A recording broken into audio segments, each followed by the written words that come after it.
तो नमस्ते दोस्तों, आज हम लोग बात करेंगे उस गलती की जो लगभग बिगिनर्स में कॉमन होती है। मैं भी जब बिगिनर था, जब भी मैंने शुरू किया था तो मैं भी ये गलतियां करता था।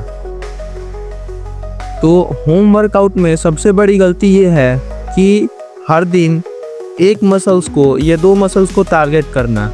होम वर्कआउट में रेगुलर ओवरऑल बॉडी को टारगेट करना ज़रूरी होता है। स्टार्टिंग में हर बिगिनर को फुल बॉडी वर्कआउट करना चाहिए, क्योंकि इससे एक तो कोई मसल का ओवर ट्रेनिंग नहीं होगा और हर मसल्स बराबर ट्रेन हो जाएंगे और मसल्स पे लोड भी कम आएगा, जिससे रिकवरी भी जल्दी होगी और रियल लाइफ की एक स्ट्रेंथ भी बहुत अच्छी बिल्ड होगी। क्योंकि पुशअप्स, पुलअप्स और भी बहुत कुछ हैं जो होम वर्कआउट में किया जाता है। तो आज हम लोग फुल बॉडी वर्कआउट का ट्रेनिंग रूटीन देखेंगे। तो सबसे पहले हम लोग सिंपल पुशअप्स का 3 सेट करेंगे, जिसके लिए हम लोग ऐसे ज़मीन पे सिंपल हाथ रख के करते हैं, वो नहीं करके 2 ईंट लेंगे और उसको ऐसे खड़ा करेंगे। उसके बाद उस पर दोनों हाथ रख के पूरा नीचे जाएंगे, बढ़िया से स्ट्रेच करेंगे। उसके बाद पूरा स्क्वीज करेंगे। ऐसे ही लगभग 20 रेप्स का 3 सेट करना है। उसके बाद करेंगे हम लोग डायमंड पुशअप। तो डायमंड पुशअप्स का भी जितना भी आपसे हो पाए आप उतने रेप्स का 3 सेट कीजिए। उसके बाद हम लोग करेंगे इंक्लाइन पुशअप। इंक्लाइन पुशअप के लिए सबसे पहले हम लोगों को एक ऊंची चीज़, टेबल, चेयर या फिर कुछ भी हो सकता है, उस पे ऊपर पैर रख के और हाथ को नीचे रख के और बढ़िया से कंट्रोल में जितना भी रेप्स निकल पाए उतने रेप्स का 3 सेट करना है। क्योंकि ये अपर चेस्ट की ग्रोथ के लिए एक बहुत ही बढ़िया एक्सरसाइज है।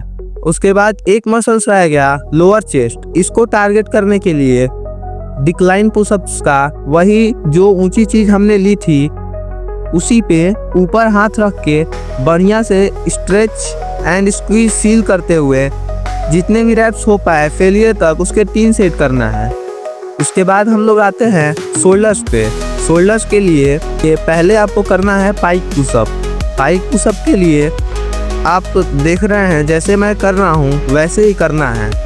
उसके बाद अगर 2 ईंट आप तो कहीं से भी जुगाड़ लेंगे, 2 ईंट लेके और ऐसे फ्रंट डेल्ट के लिए हम लोग फ्रंट रेजेस का लगभग 10 से 12 रेपिटेशन का 3 सेट करेंगे।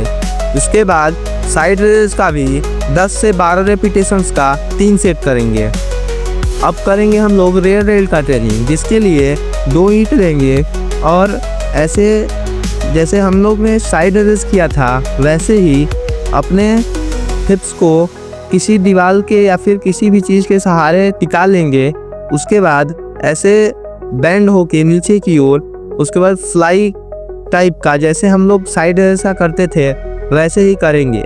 इसका भी 10 से 12 रेपिटेशंस का 3 सेट करेंगे। उसके बाद बैक के लिए पुलअप करना है।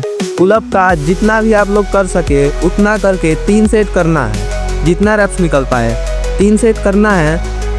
उसके बाद लेग्स को ट्रेन करने के लिए स्क्वाट का, सिंपल स्क्वाट का आप जितने रेप्स निकाल पाएँ, लगभग 20 से 20 काफ़ी है, 20 से 20 रेप्स का 3 सेट। उसके बाद सुमो स्क्वाट्स का भी 20 रेप का 3 सेट करना है, क्योंकि ये एडप्टर के लिए बहुत ही बढ़िया एक्सरसाइज है।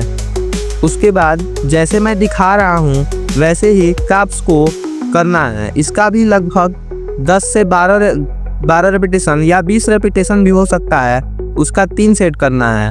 और उसके बाद सिटअप्स जैसे मैं कर रहा हूँ वैसे ही सिटअप्स करना है। ये एब्स के और आपको मतलब आपका 6 पैक एब्स कोर्स को स्ट्रॉन्ग करेगा। उसके बाद आपको लेग रेजेस जैसे मैं कर रहा हूँ वैसे ही करना है। इसका भी 10 से 12 रेपिटेशंस का 3 सेट करना है, जिससे आपका लोअर एब्स बहुत ही बढ़िया से टारगेट होगा। अब रही बात अंतिम में बाइसेप्स की, तो बाइसेप्स के लिए आप ईंट से जैसे डंबल कर्ल किया जाता है वैसे ही ईंट से कर सकते हैं। अगर तुम ये वर्कआउट रूटीन फॉलो करते हो तो तुम्हारी बॉडी ग्रोथ बहुत ही अच्छी और बहुत तेज़ी से होगा। तो मिलते हैं अगले वीडियो में एक और ट्रिक के साथ, एक और टिप्स के साथ। तो तब तक के लिए एक्सरसाइज करते रहो, फिट बनो, स्ट्रांग बनो। Thank you.